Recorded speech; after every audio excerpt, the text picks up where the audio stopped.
Esto es Raíces. Otro soporte, la misma idea.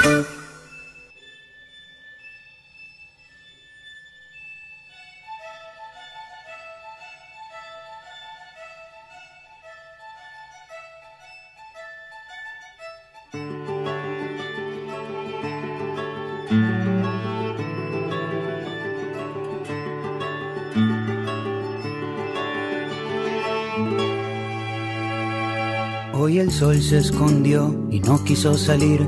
Te vio despertar y le dio miedo de morir. Abriste los ojos y el sol guardó su pincel, porque tú pintas el paisaje mejor que él. Cuando amanece tu lindura, cualquier constelación se pone insegura.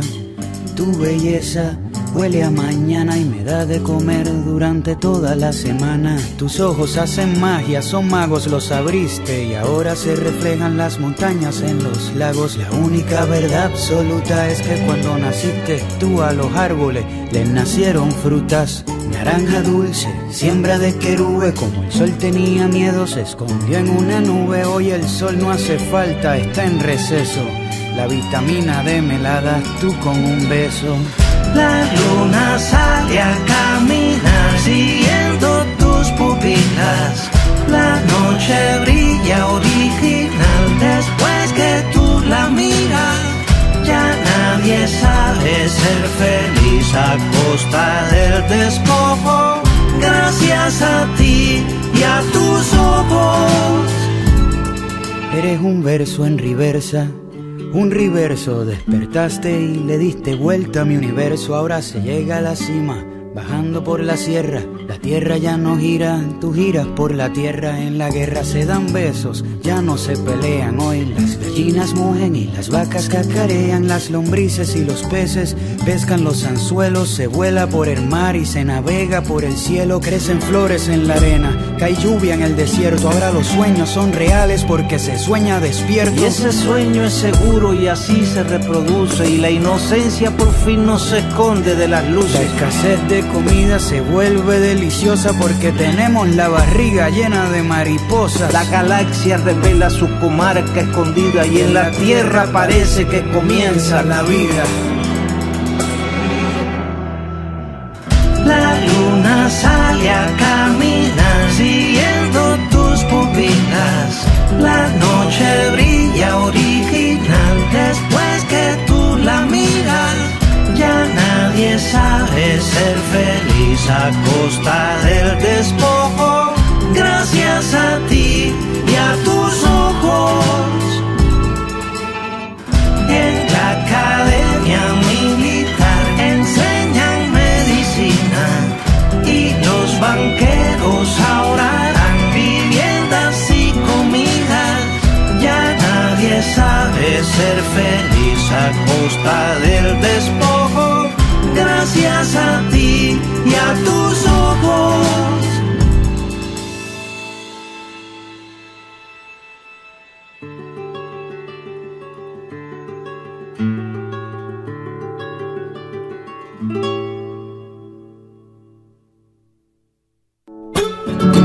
América Latina. Prioridad de Raíces.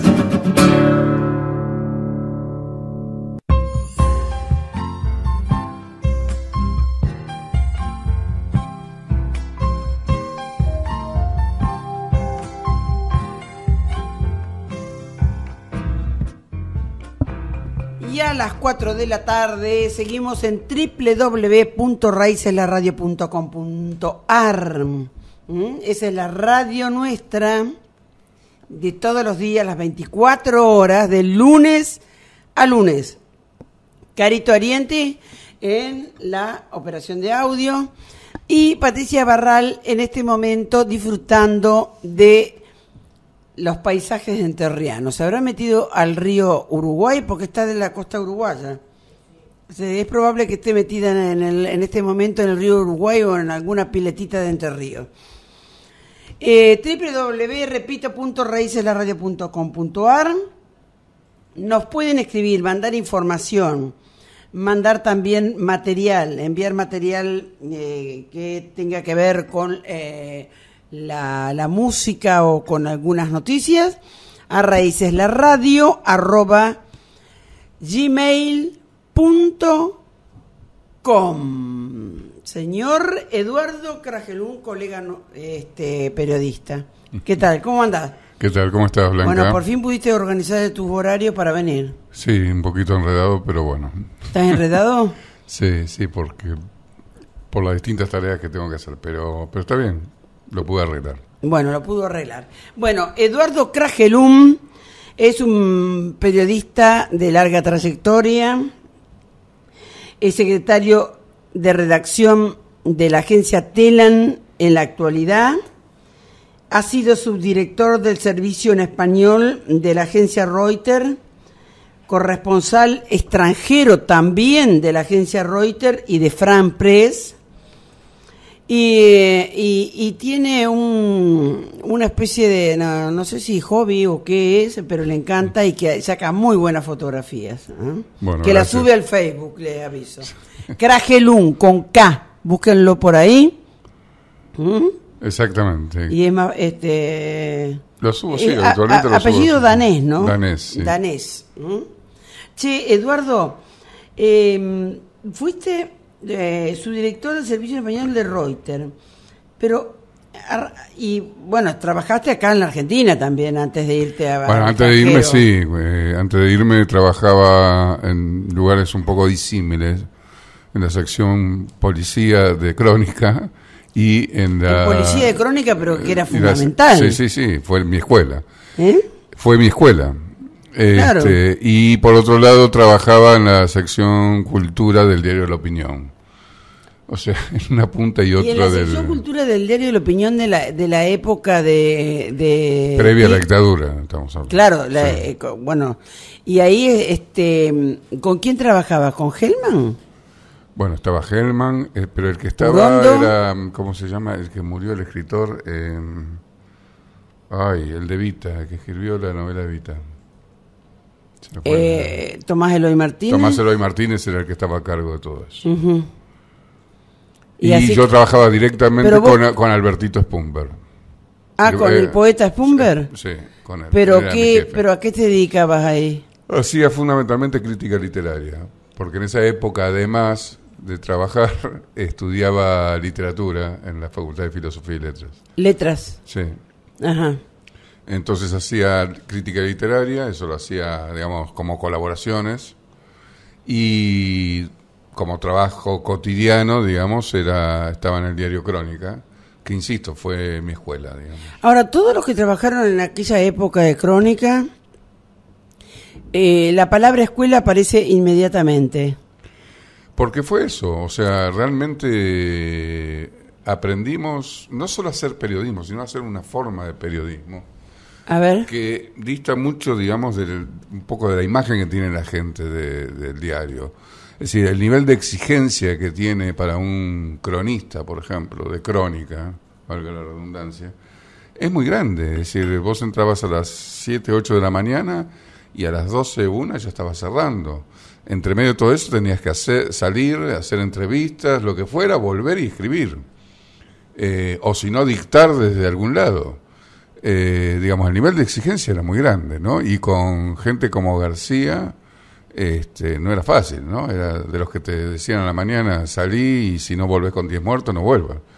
Entonces, no era muy fácil, digamos. Pero ¿cómo hacían? Digamos, vos estabas en la sección policía, en ese momento, Sí. ¿cómo se hacía? En ese momento, bueno, se hacía básicamente espiando. O Ajá. sea, quién Crónica... espiaba? En principio Crónica tenía una conexión bastante directa con la policía. Y el director de quinta edición, Ricardo Gangeme, que afortunadamente está muerto, era un personaje... mataron. Sí, lo mataron. Lo mataron en una venganza. Era un tipo que extorsionaba a través del diario. Sí. Y bueno, lo terminó matando. Ok. Muy relacionado con la policía, pero a su vez se escuchaba la banda de la policía. Entonces, así muchas veces te enterabas de cosas y por eso Crónica llegaba primero a todos lados. Porque escuchando la banda de la policía se escuchaba las órdenes que se daban Y entonces rápidamente salía un equipo de fotógrafos y periodistas. ¿Pero escuchaban la banda de la policía porque estaba arreglado eso? Y eso no sé hasta qué punto estaba arreglado, pero tenían una radio para poder escuchar la banda de la policía. Y seguro, porque Sí. si no, ¿cómo haces? No, ¿No? bueno, no, sí, podés interferir, pero digo, seguramente había algún acuerdo. O un medio acuerdo, una de esas cosas de medias palabras, ¿no? Como fuera, la cuestión es que realmente podíamos llegar muy rápido a la escena de las noticias y ahí, bueno, a recoger información volando. Siempre, además, por el tipo de diario nos pedían no solo la información cruda, o sea, qué pasó, cuántos balazos fueron, quién mató a quién, la identificación, sino además un poco el contexto, ¿no? Un poco el color, es decir, lo que había pasado con la gente, entrevistar a la gente. Y bueno, todo eso te va ¿Eso formando. quién lo pedía? Bueno, Digamos, pero tu digamos, jefe directo. ¿quiénes eran los ideólogos de la cuestión ahí? No, ahí estaba, bueno, estaba el director y la director de la, ¿cómo se llama? De la edición, que en este caso era Ricardo Angeme, y después tenía sus secretarios de redacción, que eran, y el jefe de noticias, que en esa época era Manzanita Chicos, le decían. Porque Manzanita el Grande trabajaba en la primera edición, no en la quinta, como Eran famosos los Manzanitas. los Manzanita, claro. Trabajaron en Telan también. Y en Clarín también. Y en Clarín también. Bueno, ellos disponían y te mandaban y te ordenaban. Vos tenías una radio en una Motorola en el coche y por ahí te comunicabas. ¿Y a vos cómo te fue? Eras muy jovencito. Sí, yo en esa época tenía 19 años. Por eso. Yo entré con 19 años al diario Crónica. Fue en la época en que entró Marcelo Cantelmi, el que actualmente es el jefe de la sección internacional de Clarín. Bueno, todo un grupo toda una camada joven de 19, 20 años, que entramos juntos y bueno, y nos fuimos desarrollando, cada cual después tomó... ¿Por qué te tomaron a vos, por ejemplo? ¿Te Yo, tomaron prueba? ¿Te tomaron algo? En realidad ninguna. En realidad fue una recomendación, como sucedía en toda esa época. Es decir, un tío mío conocía a uno de los periodistas, me recomendó, y a su vez me recomendó, y bueno, y un buen día me llamaron, me presenté, me hablaron, bueno, que se supusieron que algo sabía escribir porque estudiaba letras, y bueno, y empecé como reportero, es decir, cortando cables y saliendo a buscar información. Digo, ¿no te dio un poco de, qué sé yo, de ciertas, cierto nerviosismo en los primeros tiempos de tener que ir a buscar información, traer la información que te pedían, que no era fácil? A ver, si no tenés menos de 10 muertos, no venga. No, pero más o menos. Digo, mira, cuando tenés 19 años, cualquier desafío te viene bien, digo, eso en principio. Y a mí, en particular, me encantaba. Es decir, yo creo que no se puede decir desde siempre, pero casi te diría que desde siempre, digamos, tuve esa cosa por el periodismo que me gustaba mucho. Y bueno, estaba en lo que quería hacer. Entonces estaba dispuesto a aprender. Lo malo de todo eso eran personajes como Ricardo Angeme, que era un tipo que basureaba a la gente, que te pretendía insultar. Y era muy difícil. Desde tus 19 años aprendí de periodista a un director. Insultaba y amenazaba. Insultaba y amenazaba, sí. Sí. Era muy difícil hacerle frente. Pero bueno, esto también te hace callo, ¿no? Y bueno, son como las cosas de la vida. Poco a poco aprendes a separar a la gente, a la buena de la mala gente, y aprendes a darle bola a lo que crees que es correcto y a dejar de lado lo que crees que es incorrecto. También hubo una parte de diversión ahí, en el sentido que se empezó a hacer otro tipo de periodismo, muy criticado, yo recuerdo, muy criticado en algunos sectores del otro periodismo, supuestamente más serio, ¿no? Y resulta que ahí se aprendía de golpe a titular, a armar una nota. Se aprendía muchísimo. Yo al poco tiempo, digamos, bueno, no poco tiempo, pero al año habrá sido, o 2 años máximo, por ejemplo, me mandaron al cierre. Al cierre era estar ahí al pie del cañón junto a los linotipistas en el taller cortando, achicando títulos, alargando notas, achicando notas, o sea, con un grado de responsabilidad que Claro. a mí la verdad que me quedaba grande, o sea, pero bueno, en la responsabilidad o te creces o te vas para atrás, y bueno, y así salió. Porque es cierto, había que, en esa época, Claro, se de trabajaba la con plomo. impresión en caliente, Claro, se trabajaba con había plomo. que cortar sobre el momento y agregar sobre el momento. Sí, tenías una Y- máquina de escribir, porque había máquina de escribir, no había computadoras todavía. Las Olivetti. Claro, las famosas Olivetti 88, esas Sí. que parecían de la Segunda Guerra Mundial. Y trabajabas al lado de los tipógrafos y los linotipistas, y de golpe te decían, Eduardo, acá falta esto, o venían ellos, que ellos, digamos, de ortografía y de redacción sabían un montón, porque se la eran pasaban re- escribiendo. Pero Y entonces, y leían todo Eduardo, al me revés. parece que esto acá está mal, y efectivamente, cuando te decían que algo estaba mal, estaba mal. No, los gráficos eran Eran buenísimos. excepcionales, Entonces uno se excepcionales. basaba más ahí, cuando trabajabas ahí en el cierre, te basabas más en los gráficos Exacto. que en las jefaturas periodísticas, Sí. que estaban además 5 pisos más arriba. Sí. Entonces, ¿qué ibas a ir a consultarlos? No, es decir, yo las dudas se las consultaba a los gráficos. Vos sabés que a mí me pasó lo mismo. Claro, es Me toda pasó una lo mismo. época... Yo aprendí mucho de los gráficos. Yendo ahí, sacando, viste, el que sacaban lo caliente, leían todo al berre. Claro, y te todo al decían, revés, porque "Mirá". la rama se armaba y entonces para que imprimiera al derecho tenía Claro. que ponerlo al revés. Claro. Y te decían, acá faltaría algo, Sí. acá esto no se entiende bien, habría que corregirlo. Y viste que había muchos gráficos anarcos, ¿no? Sí, mucho. Ah, qué divertido que era. En porque Crónica, sí, la mayoría venía de origen anarquista, sobre todo los más viejos. Los más viejos, sí, era maravilloso. Después había una eso de camada charlar con muy ellos. fuerte del PC, del Partido Comunista. Sí, es cierto. Que no eran muy ortodoxos, porque eran de un PC, era un PC duro. Más duro, un sí, PC sí. bien duro. Y bueno, después había lógicamente un sector peronista, pero que era un peronismo que era el peronismo de Ongaro. Claro. De Raimundo Claro. Ungaro, los CGTeros argentinos. Fue una época interesante, además fue una época interesante y terrible de Argentina, ¿no? Es decir, fue, digamos, como los prolegómenos de lo que se iba a venir después, porque ahí empezamos a sufrir a la AAA, la AAA le pegó a todo el mundo, pero en particular se ensañó bastante con los periodistas. Y entonces tuvimos muchas bajas en el periodismo, o sea, mucha gente que mataron, como hacían ellos, ¿no? Que trataban una bomba o te volaban la cabeza de un escopetazo.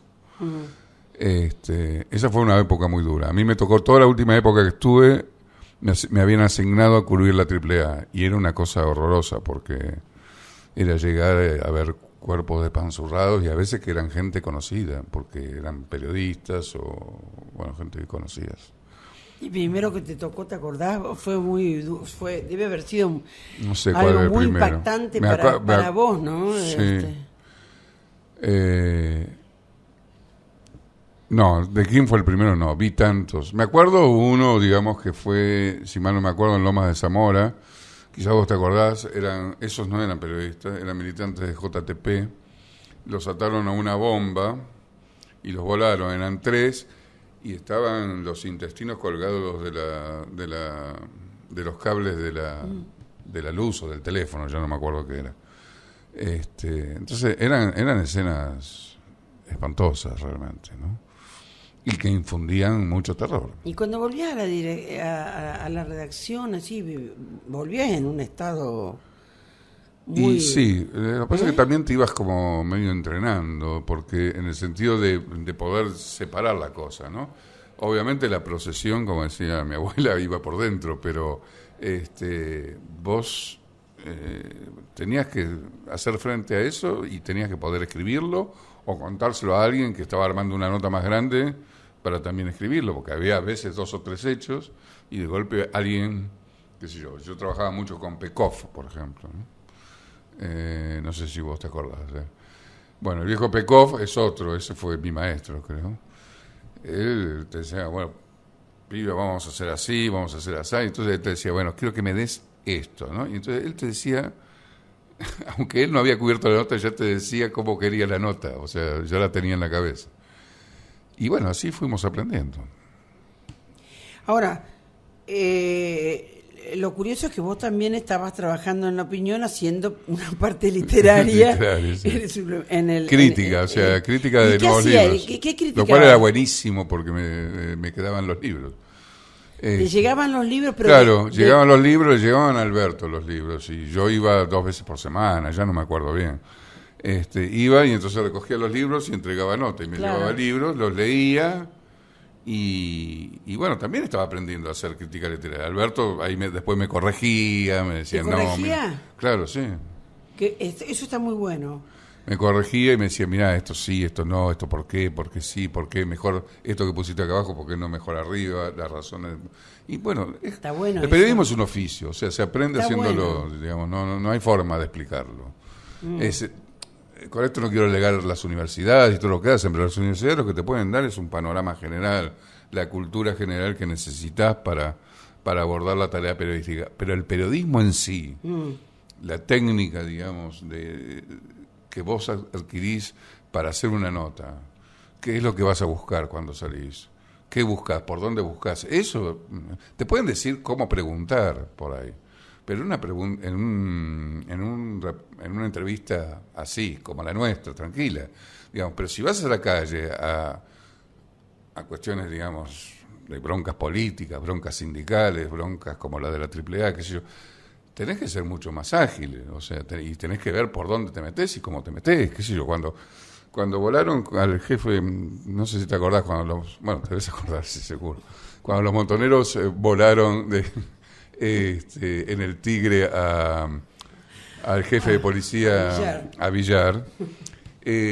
Yo ya había salido a la calle para otra nota, muy temprano, y de golpe me llaman por la radio y me dice, Eduardo, no repitas nada de lo que te voy a decir, pero empezá a dirigirte por tal calle a tal calle, tal calle y tal calle. Bueno, y yo te voy a ir guiando. Digo, ¿pero a qué? Nada, no importa, yo te voy a decir cuando llegue. Bueno, y así me fueron llevando hasta el Tigre, y me dijo, ahora, en 2 cuadras vas a encontrar seguro una barrera policial. Trata de pasar como puedas. Es Villar, me dijeron. Y entonces, claro, nosotros íbamos, los coches de Crónica eran Ford Falcon. No eran verdes, pero eran grises. Y tenían una antenita, porque tenían radio. Y entonces nos vieron 3 personas arriba de un Ford Falcon y nos hicieron pasar.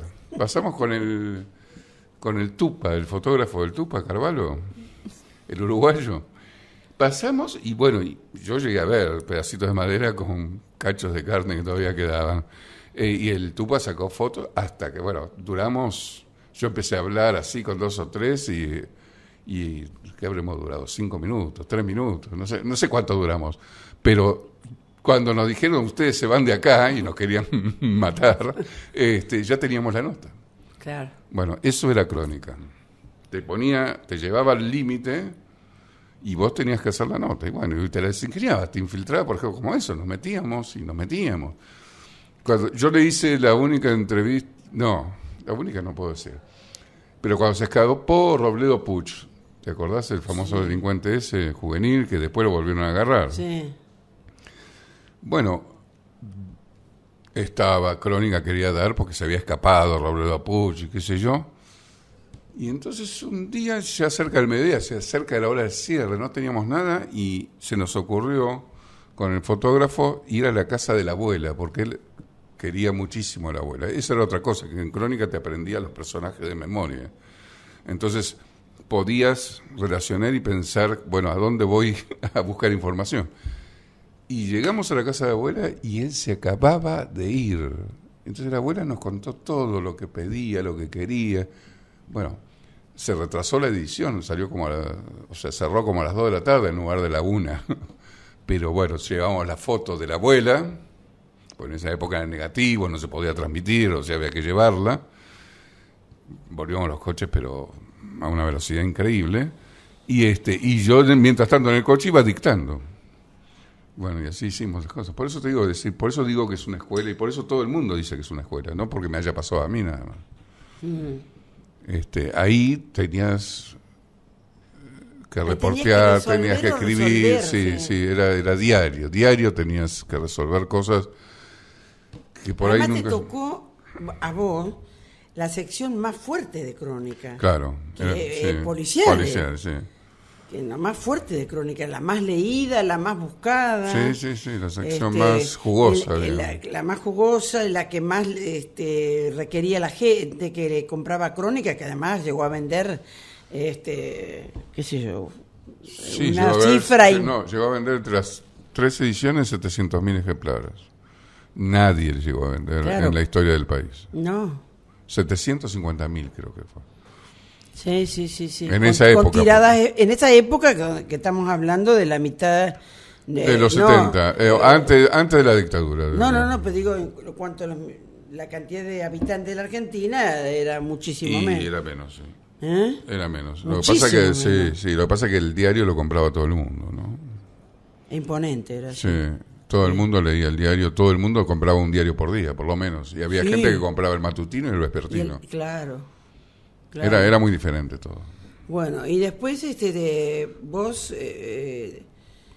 te fuiste al exilio. Sí,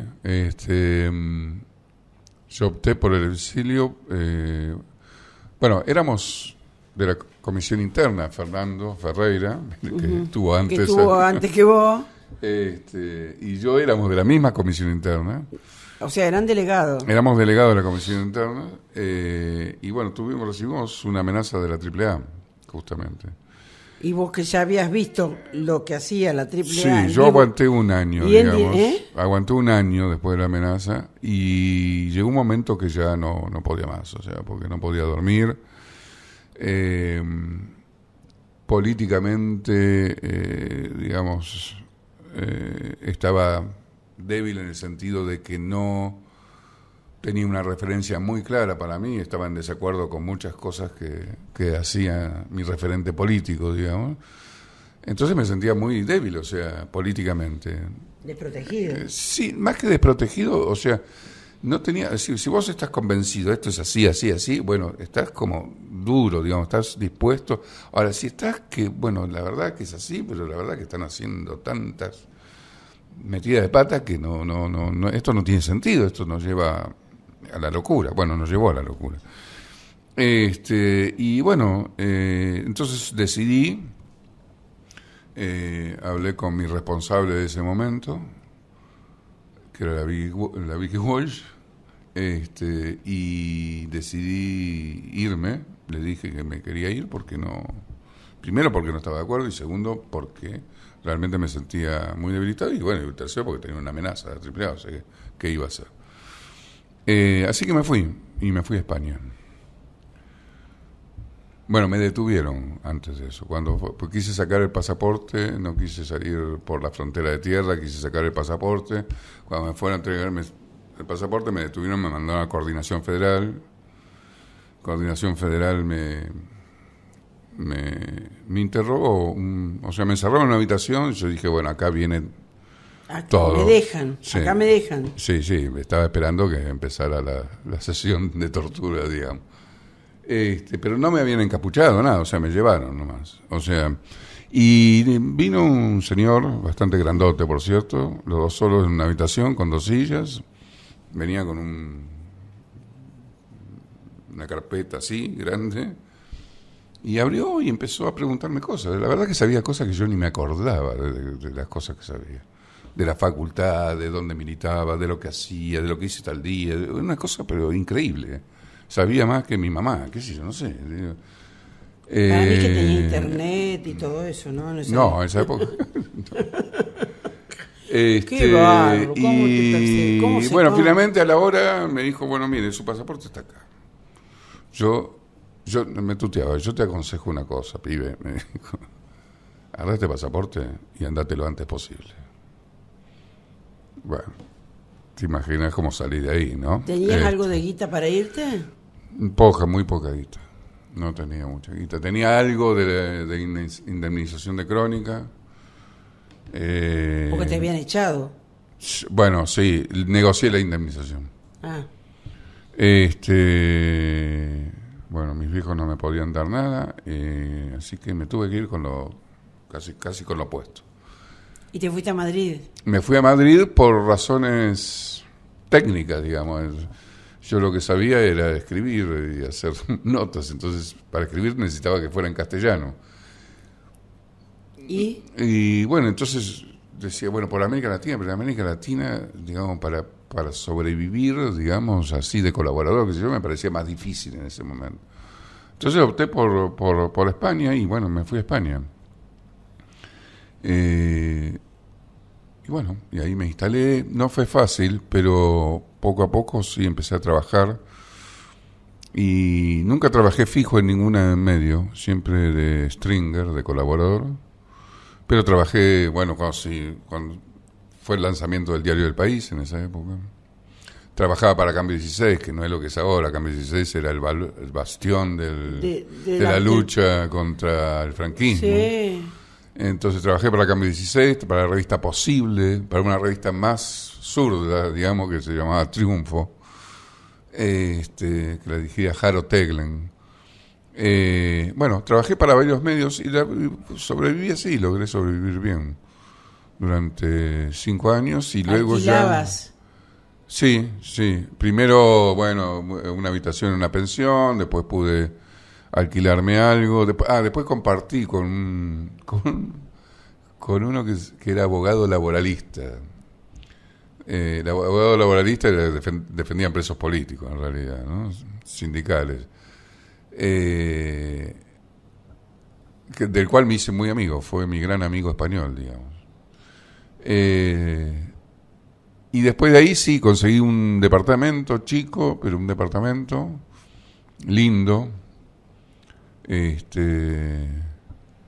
me lo allanaron, por cierto. Sí, la Marina, cuando estuvo operando la Marina ya me lo allanó. O sea, hacían ese tipo de operativo para amedrentarte. O sea, como los que nos fuimos para allá, bueno, en mi caso, yo empecé a actuar muy públicamente, dando nombre, apellido, todo, firmando las notas y todo eso, denunciando las violaciones que estaban de los derechos humanos que estaban cometiendo acá. A su vez íbamos a Ginebra a denunciar la OIT, bueno, todo un laburo en relación con los derechos humanos. Entonces, un buen día, en un operativo que hicieron, ellos hicieron varios operativos. Allí en Madrid mataron a una madre de Plaza de Mayo, ¿no? A Molfino, que también le entraban al departamento y la mataron. Acá no, acá lo que hicieron es, yo volví a la casa y encontré la casa totalmente desordenada, pero claramente desordenada, para demostrar todo sacado del lugar, todo tirado por el piso. O sea, para mostrarte que había, que podían, sí, y que ellos podían entrar y matarte, en definitiva. Bueno, en España me quedé 5 años, 4 años y monedas. Y de ahí me fui a México, porque ahí sí tenía una oferta de la agencia France Press para ir a la corresponsalía de México. Y ahí empecé mi carrera como corresponsal, que me duró hasta el año 2006. Primero en France Press y después en Reuters. Como corresponsal extranjero, cubriendo todo Centroamérica y Cuba. Bueno, y ahí empieza otra vida periodística de Eduardo Cragelún, ¿no? Sí, es diferente. Trabajar para agencias de noticias. Yo nunca había trabajado para agencias de noticias. Trabajar para agencias de noticias y agencias de noticias extranjeras, con la mentalidad del extranjero, porque vos estás escribiendo, no para decir, si yo estoy cubriendo, por ejemplo, la guerra de El Salvador, no estoy escribiendo para los salvadoreños, estoy escribiendo para los mexicanos, para los argentinos, para los uruguayos, a todos los lugares donde habla hispana, donde llegue la agencia. Entonces, es una forma diferente de explicar las cosas. No podés entrar en tantos pormenores, pero sí también tenés que buscar una forma de síntesis que es diferente. No te dirigís a un público local, sino a un público que no sabe prácticamente nada de lo que está pasando. Y a su vez, bueno, también, o sea, no podés dar por supuesto nada. Nada. Por ejemplo, cada vez que escribías de México y mencionabas al PRI, el partido que lleva 70 años en el poder, aclaraba, bueno, por ejemplo, digo, es un ejemplo burdo, pero digamos, pero es real. Sí. Digamos, es un trabajo, digamos, arduo, duro, digamos, en el sentido muy exigente, muy exigente periodísticamente, o sea, desde el punto de vista de las fuentes y todo eso, es tremendamente exigente. En las dos agencias, en France Press y en Reuters, son muy, muy exigentes en ese punto de vista. Y a su vez muy exigente de tu vida, es decir, eso te convertís como una especie de soldado, digamos. Yo que tenía todo a cargo una región, cuando estaba en Reuters, me llamaban y tenía que salir a donde fuera, digamos. O sea. Bueno, esa parte tuya como corresponsal, la continuamos en un ratito nomás acá en www.raiceslarradio.com.ar. Estamos con el periodista Eduardo Kragelum.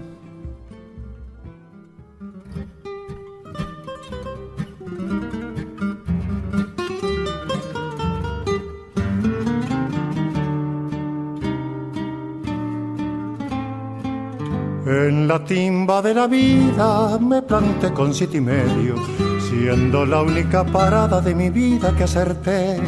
Yo ya estaba en la pendiente de la ruina sin remedio, pero un día dije planto y ese día me planté. Yo dejé la barra rea de la eterna caravana, me aparté de la milonga y su errante berretín. Con lo triste de mi noche hice una hermosa mañana, cementerio de mi vida sepultado en un jardín. Garzonier, carreras, timbas, copetines de viciosos y cariños pasajeros, besos falsos de mujer. Todo enterré en el olvido del pasado bullicioso, por el cariño más santo que un hombre puede tener. Hoy ya ves, estoy tranquilo, por eso es que buenamente te suplico que no vengas a turbar mi dulce paz, que me dejes con mi madre, que a su lado santamente edificaré otra vida, ya que me siento capaz. Yo te ruego que no vengas, tengo miedo de encontrarte, porque hay algo en mi existencia que no te puede olvidar. Tengo miedo de tus ojos, tengo miedo de besarte, tengo miedo de quererte y de volver a empezar. Sé buenita, no me busques, apártate de mi senda, tal vez en otro cariño encontraré tu redención. Vos sabés que yo no quiero que mi chamullo te ofenda, es que tengo mucho miedo que me falle el corazón.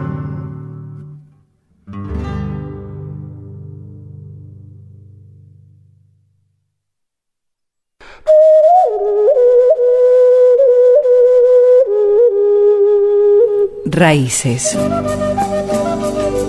Una radio que se ocupa de lo nuestro.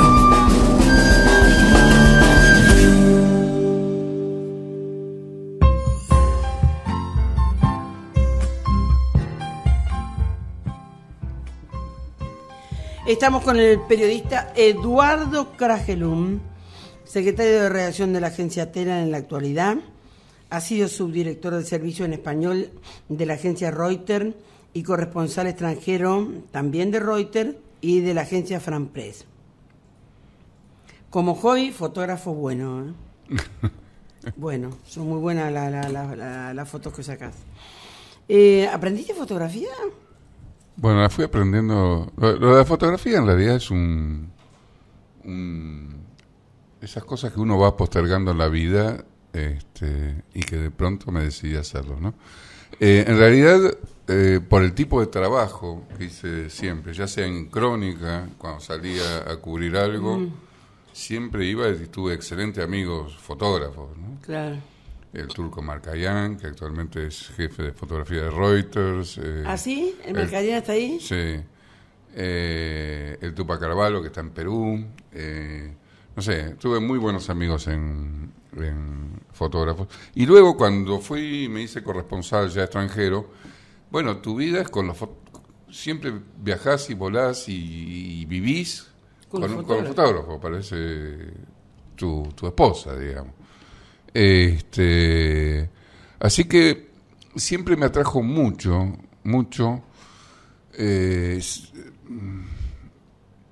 la capacidad de síntesis que lograban los fotógrafos cuando hacían bien su trabajo, claro está. Una capacidad de síntesis que es muy difícil lograrla con puro texto. Y siempre me gustó mucho la complementación del texto y de la foto. O sea, lo que no teníamos en esa época todavía, que era la página web, que hoy sí se tiene, es una maravilla poder trabajar todo junto y trabajar las dos cosas relacionadas. Bueno, así fui aprendiendo como cosas sueltas, pero de ellos, de verlos trabajar, de acompañarlos. En esa época, cuando se viajaba con todo el laboratorio a cuestas, porque no era digital. Eran analógicas las cámaras, o sea, las cámaras tenían, ¿cómo se llama? Películas de 35 milímetros, eso había que revelarlo y qué sé yo. Bueno, eso se instalaba en las habitaciones, en los hoteles de las habitaciones.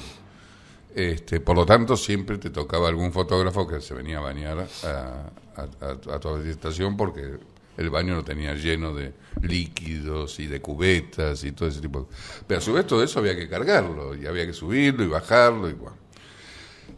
Y por otra parte, bueno, cuando salíamos a trabajar, bueno, siempre les prestaba mucha atención porque ellos, es decir, el ojo fotográfico es muy particular, es decir, ellos ven claramente la noticia, ellos no están pensando, no están escuchando quizás, o escuchan pero ni se dan cuenta, pero ellos enfocan, o sea, son como una cámara ellos mismos. Y muchas veces escuchan o ven cosas que uno por estar, digamos, metido directamente en el tema o hablando con alguien, de golpe no escucha. De la misma manera que de golpe uno tiene datos y se los pasa al fotógrafo, digamos. Pero, digamos, esa complementación con los fotógrafos me hizo entender mucho la fotografía como un elemento de síntesis, ¿no? Y creo que es algo fantástico en ese sentido la fotografía. Se dice por ahí que una fotografía dice más que 1000 palabras y que ese tipo de cosas. Yo creo que esas son cosas un poco como... Que son... como consignas, qué sé yo, no sé. Claro, que son... medias... sí.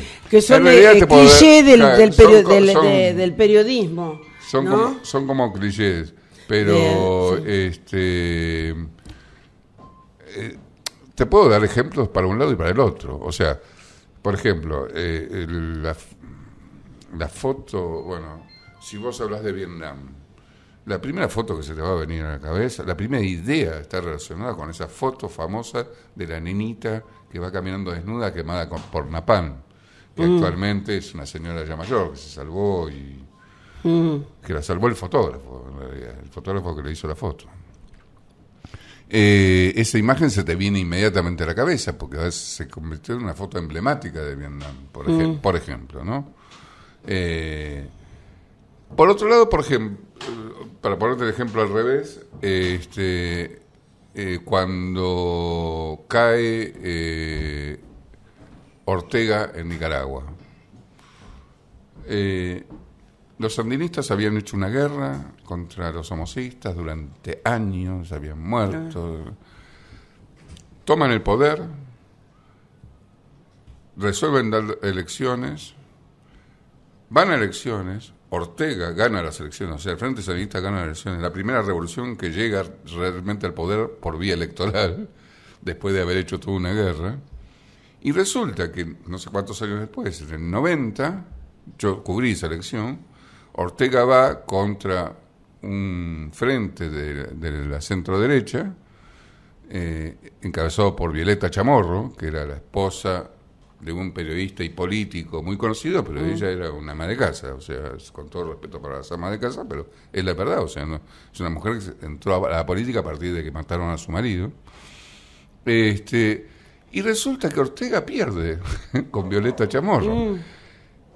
Ahora, ¿cómo contás esto en una foto? La verdad que como que cuesta. Podés hacer muchas fotos, digo, pero algo que sintetice. Y bueno, un jefe mío que estaba ahí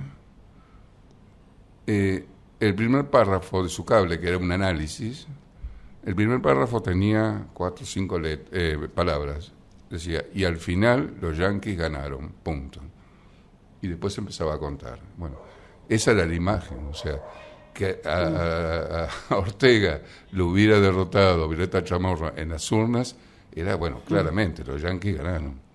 Al final los yanquis ganaron, con guerra, con las urnas, con lo que fuera, al final ganaron.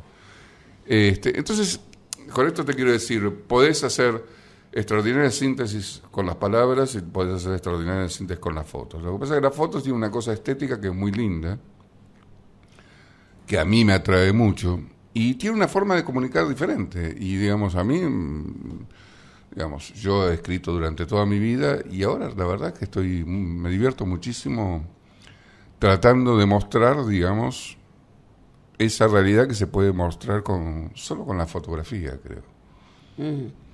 Decime, vos como corresponsal te mandaron a distintos lugares, Sí. ¿no? Las dos agencias, tanto Reuters como Fran Press, ¿no? Pero, ¿y cuáles fueron los hechos así que más tuviste que elaborar, trabajar, resumir, explicar, conmover también? A ver, es un poco complicado, digamos, porque yo hacía las veces de lo que en las agencias de noticias se llama fireman, ¿no? O sea, bombero. Donde te estallaba algo, ahí te mandaban, digamos. La guerra de El Salvador y la de Nicaragua la de El Salvador particularmente fue una guerra terrible, ¿no? Bueno, vamos a ubicar el tiempo. Y estamos hablando de los años 80. O sea, en los 80, la guerra de El Salvador, con el Frente Farabundo Martí de Liberación Nacional, que se había alzado en armas, una guerrilla de izquierda contra un gobierno de derecha, claramente definido, apoyado totalmente por Estados Unidos, pero en una guerra en un país además muy chiquitito, súper poblado, pero una guerra que se llegaron a usar misiles tierra-aire. O sea, no era ninguna pavada esa guerra, digamos. A diferencia de la de Nicaragua, que el armamento era mucho menos sofisticado, se llegó a pelear hasta con escopetas, ¿no? Cuando se peleaba contra los Somoza. Esa fue una parte, qué sé yo. También estuve en Beirut, estuve en el norte del Sahara, los Polisarios. O sea, cada lugar tiene su particularidad, tiene su lado tremendamente sensible. Ahora, yo te voy a decir, una cosa que a mí me mató fue el terremoto de México. ¿Del 86? El famoso terremoto, sí. Ese famoso terremoto, a mí, eso que vi ahí fue, no sé si, porque yo vivía en México habitualmente, más allá de lo que volara, no sé si porque yo ya estaba bastante integrado en México, pero fue algo de terror lo que se vivió. Fueron 40 días que trabajamos sin parar con un fotógrafo que todavía vive allá, Omar Torres, un fotógrafo argentino, bastante conocido acá. Y fue una cosa de terror, es decir, ver cómo sacaban los cuerpos de ahí, cómo se iban levantando, cómo el gobierno trataba de tapar todo, porque la mayoría, en realidad, lo que sucedió, que los edificios coloniales no se cayeron. Lo que se cayeron fueron los edificios de seguridad social, digamos, pagados por el gobierno, o los hospitales pagados por el gobierno. ¿Por qué? Porque se construyeron con materiales deficientes, porque en donde había que construir, había varilla para levantar 4 pisos, levantaban 8.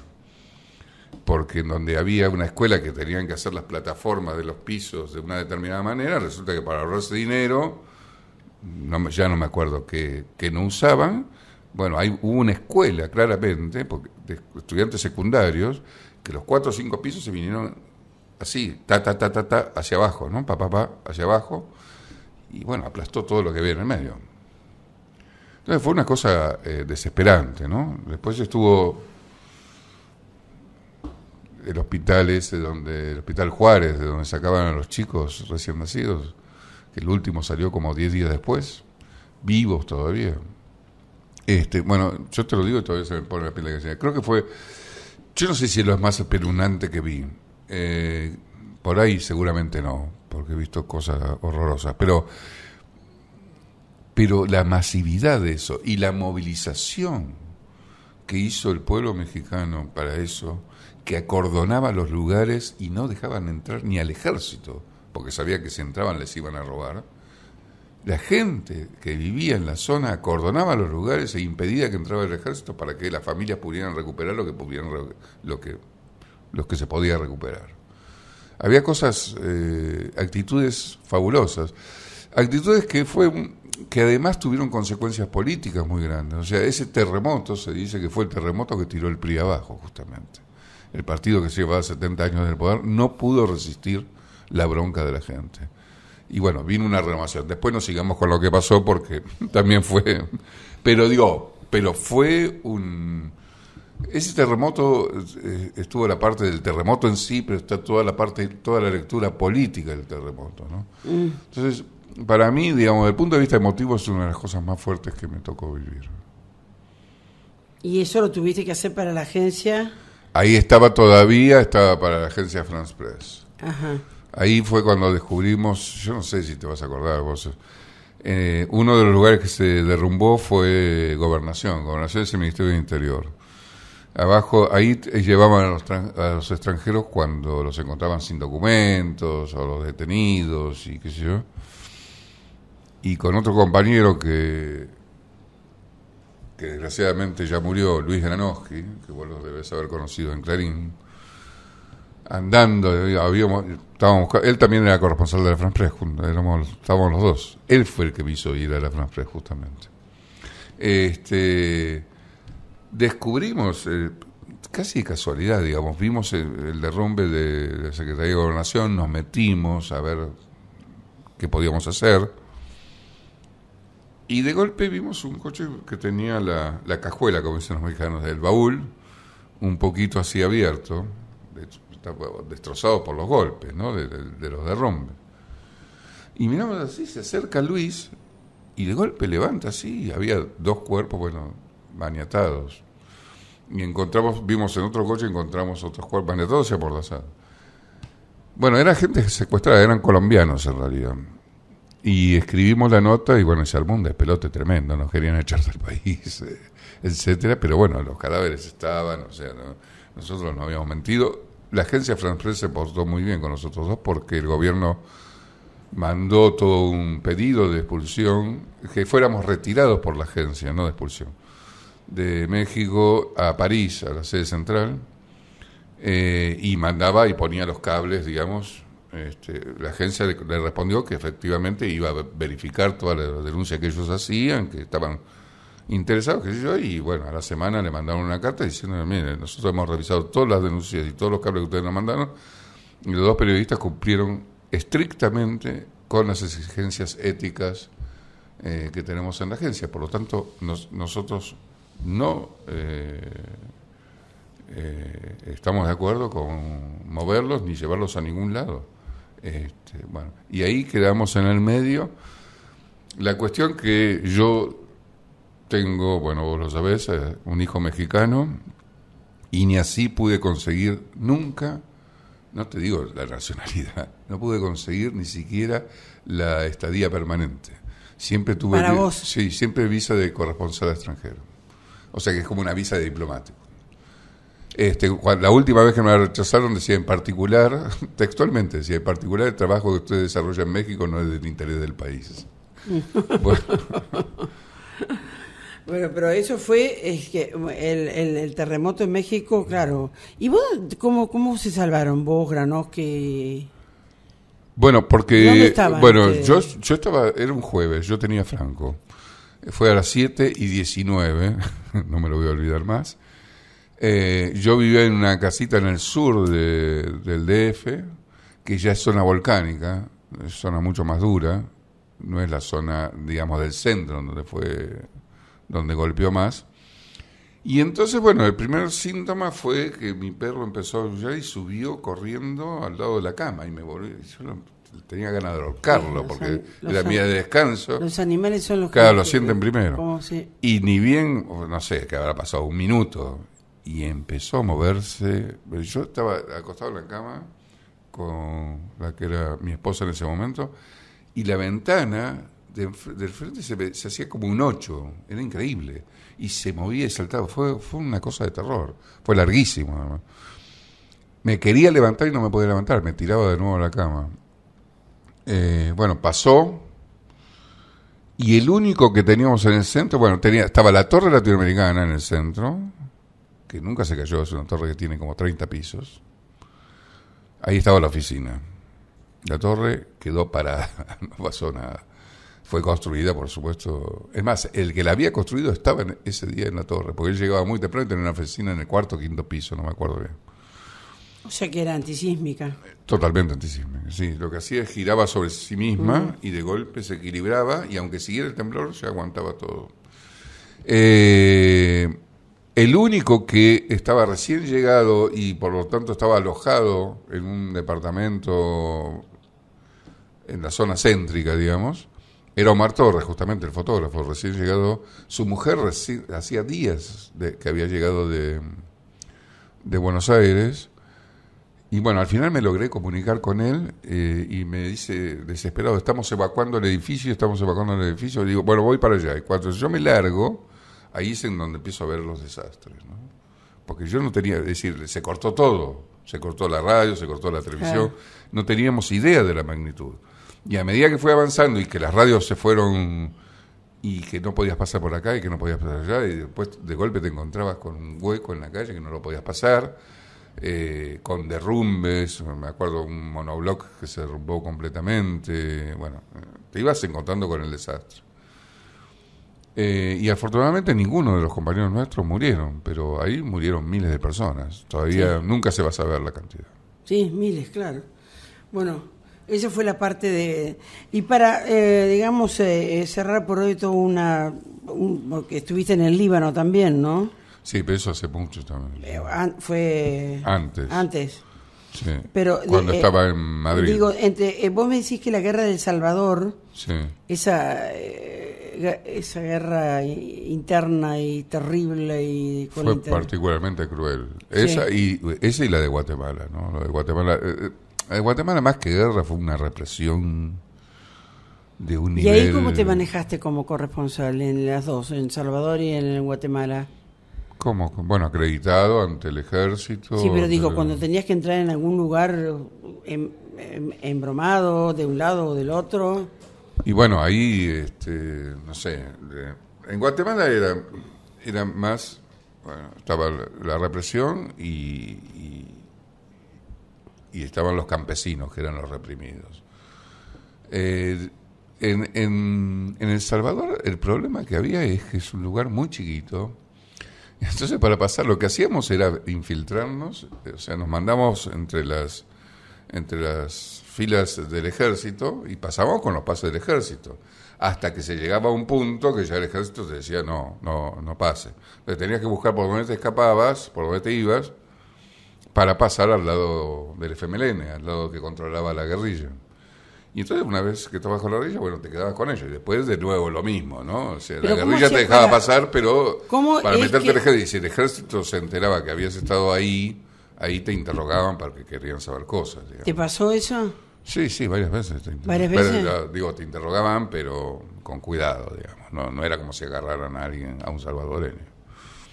O sea, te interrogaban...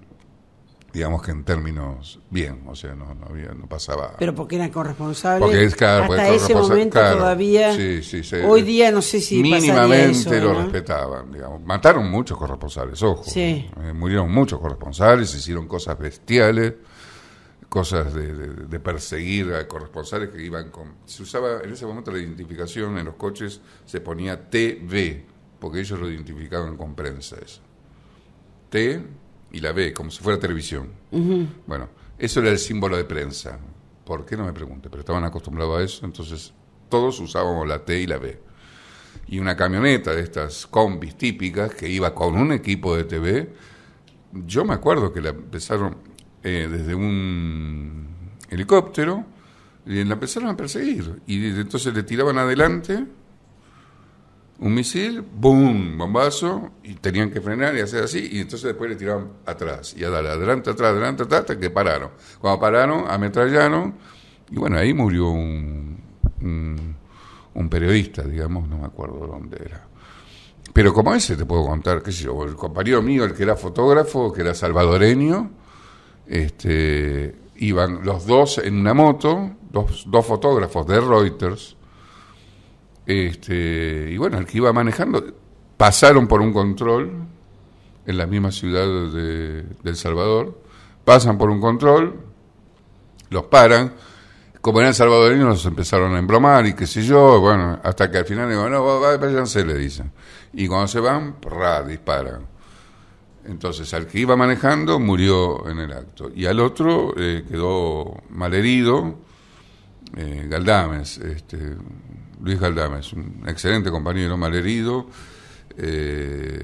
Bueno, esa noche hubo que salir, aunque violando el estado de sitio para buscar sangre, porque se moría, o sea. Tuvimos que parar porque el ejército quería entrar a interrogarlo en la misma sala de operaciones. Bueno, fue una cosa delirante, así, esas cosas, como decir, esto de película, bueno, así. Bueno, por suerte con un fotógrafo yanqui, que había sido fotógrafo del ejército en Vietnam, logramos parar al ejército en las puertas del quirófano, para que no lo internaran y que primero por lo menos lo operaran. Bueno, la cuestión que salvó la vida, le quedó la mano así como agarrotada, o sea, esa mano es inútil, apoya la cámara ahora, pero la mano no le sirve.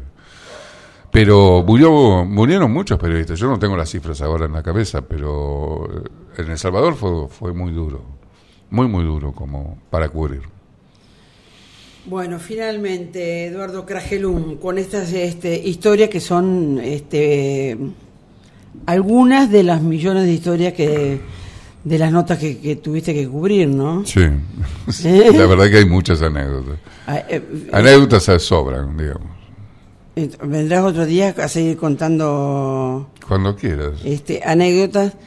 Pero digo, uno pasa en limpio, saliste de un lugar que está duro, difícil ya con las 3A en la Argentina, después con la dictadura, etcétera, y te metiste en las guerras de América Latina, ¿no? Sí, lo que sucede es que te pasa algo, a ver, como periodista estoy hablando, ¿no? Yo ahí me involucraba como periodista, digamos, tenés otro nivel de protección también, esto es cierto. Pero como periodista hay una cosa, es decir, hay mucha gente que no le gusta, por supuesto, y casi te diría que es opcional ir a cubrir una guerra, digamos. Nadie te puede obligar a hacerlo. Pero para mí no era opcional, para mí era mandatorio, pero por mí mismo, porque, digamos, una vez que estás en un conflicto es como un vicio. Creo que por un lado es la adrenalina que te corre y por otro lado es que encontrás, la situación está al límite, que sale lo peor y lo mejor de la gente.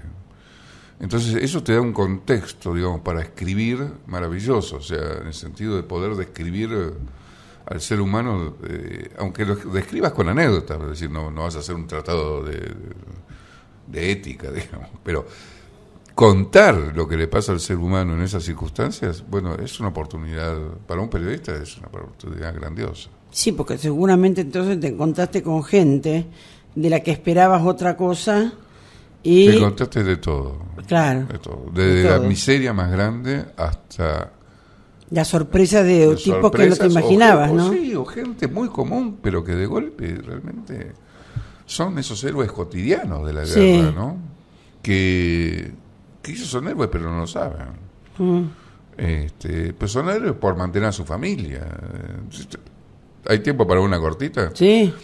Me acuerdo una vez, nos despierta a la madrugada un bombardeo atrás del hotel en el volcán de San Salvador, que era parte donde estaba la guerrilla trinchada, y los helicópteros tiraban de todo. Entonces nos saltamos de la cama, bueno, al principio te pones abajo de la cama, y después salimos, ni bien empezó a hacerse de día, y ya nos encarrilamos con los coches, los jeeps, lo que teníamos, más o menos como todos juntos, ¿no? Hacia el lado del volcán, hasta que llegamos a las filas del ejército.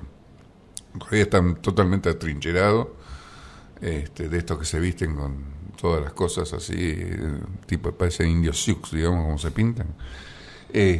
Muy entrenados. Era el regimiento Atlacatl, que es un regimiento súper entrenado en insurgencia, y estaban persiguiendo a un grupo de guerrilleros que los tenía ahí parados. Cada tanto hacía ¡ping! Y era un tiro que venía del lado de la guerrilla, ¿no? Y estos barrían, ¿no? O mandaban los helicópteros, que también tiraban misil, ametrallaban, bueno, lo que fuera. Y entonces, de golpe, por el medio de esa balacera, vemos venir a un clásico panadero salvadoreño con esos sombreros grandes que llevan el pan acá arriba, y venía bajando por los senderos de la montaña silbando. Y el ejército disparaba, los otros disparaban. Cuando llega abajo, lo agarraban y dicen: pero te van a matar. ¿Qué haces? Dice: ¿qué voy a hacer? Yo tengo que vivir, mi familia tiene que vivir. Si no vendo, no vivimos. Así que yo tengo esto todos los días. Bueno, ese tipo es un personaje, bueno, que era el héroe de su familia, era el tipo que les traía de comer. Y les proveía de comer arriesgando la vida todos los días. ¿Todos los días? Sí, o cada día por medio. Pero digo, igualmente, digamos, no hay mucha diferencia. Sí, sí. Y bueno, es así, o cosas extremas. Me acuerdo la primera elección negociada, cuando ganó Cristiani, que era un tipo de derecha. Se convoca elecciones, el FMLN había mandado boicotear las elecciones. Yo fui a cubrir las elecciones y me fui a donde estaba, a las zonas que yo sabía que... trincheras parecidas a estas, ¿no? Que estaban cavadas así. Y entonces, de golpe también se arma otro desparramo de eso que se armaban con guerrilleros que estaban encubiertos en el volcán. Bueno, intercambios, sí, pasó, pero los soldados estaban así, estaban tremendamente nerviosos, ¿no? A nosotros nos gritaban a cada rato, bueno. Y entonces, de golpe, aparece por la trinchera, caminando, una señora con un chico en cada brazo, así, y le salta el Atlacatl le salta así como saltan los Rambos, digamos, con el fusil ya dispuesto, tipo FAL, digamos, dispuesto a dispararle y sacar ese grito que pega, ¡ah! Y va a disparar. Bueno, le salta así y la mujer le dice: no dispare, que voy a votar. Y el tipo se frenó. Bueno, obviamente que ese fue el título de mi nota, ¿no? Claro. Se publicó en La Nación acá. No disparen, que voy a votar. Se publicó con ese título. Bueno, por eso te digo, para un periodista es... No y sé. El tipo iba a disparar con las dos criaturas. O sea que, estuvo a punto de disparar, sí. Claro. Sí, la situación por eso, pero te digo, a lo que iba era, con estas anécdotas, es que vos estás viviendo una situación tan límite que tenés para contar lo que sea, o sea... por ejemplo, esta nota, no disparen que voy a votar, que yo la titulé así con comillas, bueno, se publicó en no sé cuántos lugares de Latinoamérica, y la tradujeron al inglés, etcétera. Bueno, para un periodista es como una realización muy fuerte, digamos. Claro, seguro. Entonces, ¿La tenés guardada? Esa la tengo, sí. ¿La tenés? La tengo por ahí, la tengo, sí. Esa sí. Esa sí, sí. Son de los clásicos periodistas que no guardan la nota. No, porque me parecía que era como, digamos, beneficiarse con la sangre, no sé, no, son esas cosas que difíciles para cuando vos estás cubriendo algo así. Hay otra gente que no le pasa nada y no la critico, pero a mí no me gustaba. Tengo cosas guardadas, pero las tengo guardadas, no exhibidas. No. Bueno, muchas gracias por venir, ¿eh? Serás invitado otra vez. Bueno, cuando gustes. Bueno, ha sido Eduardo Crajelún, periodista, actualmente secretario de redacción de Telam, con todas estas historias que tienen mucho que ver, o directamente que ver, con la historia de América Latina. ¿no? Sí. Es América Latina, lo que a través de este breve anecdotario que has hecho, que tendrás por supuesto millones, como decís, de anécdotas y de situaciones difíciles por las que ha atravesado en realidad la condición humana, ¿no? Pero bueno, América Latina ha tenido historias y sigue teniendo historias tremendas, ¿no? Bueno, Eduardo Krajlund, muchas gracias. Chao, gracias.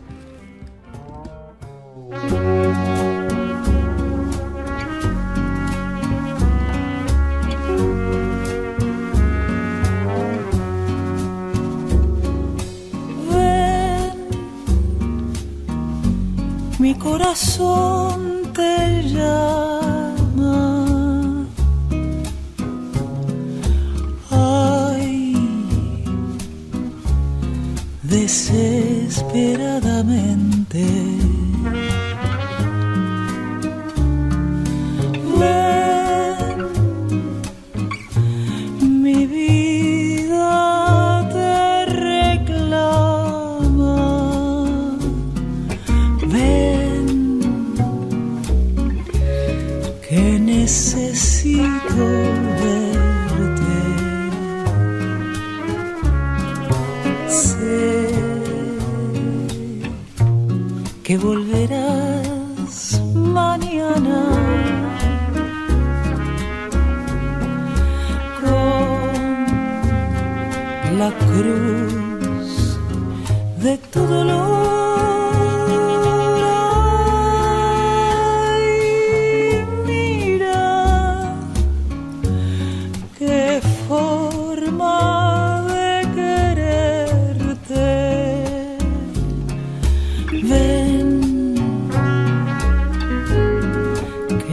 Necesito verte.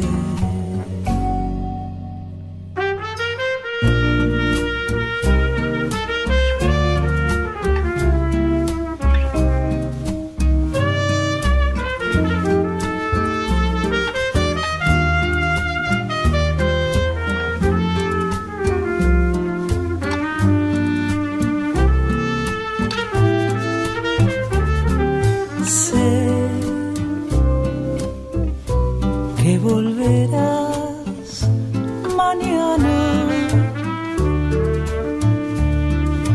con la cruz de tu dolor.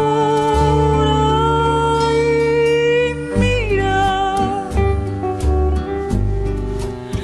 qué forma de quererte.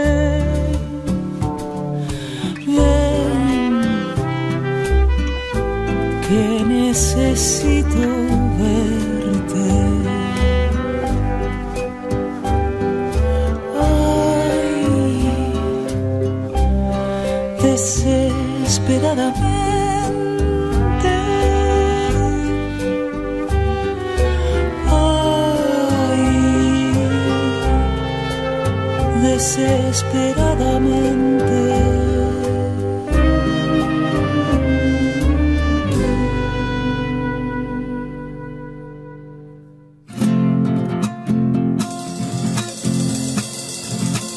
Raíces. Una radio que se ocupa de lo nuestro. Espacio de promoción bonaerense. Dijo Gabriel Mariotto, vicegobernador de la provincia de Buenos Aires, que como producto de los foros y del intercambio en los plenarios regionales realizados en la provincia, se propone un giro en la administración de puertos. También en la defensa y reconstrucción de la flota mercante y un cambio en la producción para su crecimiento.